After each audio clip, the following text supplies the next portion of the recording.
रश्मि Ranjita Behera Ghasipura block तरुआ सरपंच। आज आमर मुख्यमंत्री महोदय थिला एक विकास कार्यक्रम रे बहुत लोक बार्धक्य भत्ता पाइले, हैंडिकैप कार्ड पाइले, लोक मानकर बहुत उत्साहित अच्छी, बहुत लोक गैदरिंग होते।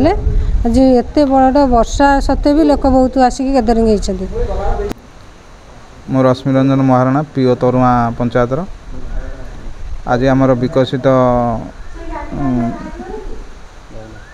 वाहन जो आसाला से आमर पंचायत सरपंच आमर स्थानीय सब जनसाधारण एवं एमबीके सीआरपी एवं हेल्थ वर्कर आमर एडीओ आमर नोडाल अफिसर समस्ते उपस्थित थे। सब गाँव लोक डकाई से वाहन स्वागत कराला एवं रेशन कार्ड 7टी और अंत्योदय गृह योजन 5टी वर्क कार्ड बंटा।